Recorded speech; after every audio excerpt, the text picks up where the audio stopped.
आषाढी एकादशीची शासकीय महापूजा आज राज्याचे मुख्यमंत्री देवेंद्र फडणवीस आणि त्यांच्या पत्नी अमृता फडणवीस यांच्या हस्ते संपन्न झाली। यावेळी नाशिक जिल्ह्यातील कैलास उगले आणि कल्पना उगले यांना मानाचे वारकरी म्हणून पूजेचा बहुमान मिळाला। यावेळी ग्रामविकास मंत्री जयकुमार गोरे देखील उपस्थित होते। विठ्ठलाच्या शासकीय महापूजेच्या वेळी मुख्यमंत्र्यांनी महाराष्ट्राच्या कल्याणासाठीचा संकल्प केलेला आहे। फुलांचा हार रुक्मिणी मातेला घातलेला आहे।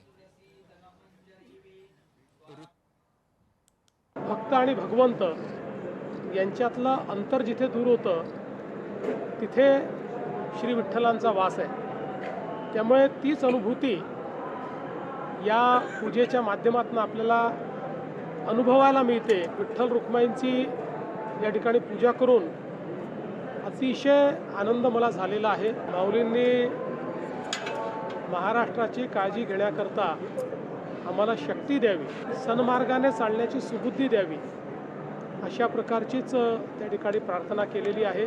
आमच्या बळीराजाला यावर्षी चांगलं पीक व्हावं, त्याच्या जीवनात आनंदाचे 4 क्षण यावेत, अशा प्रकारची प्रार्थना देखील माऊलीच्या चरणी केली। आपल्या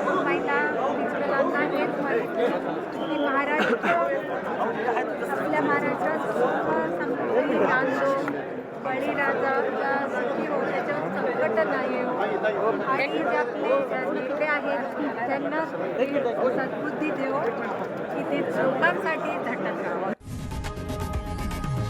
लोकशाही मराठी ऐका, पहा, जागरूक रहा।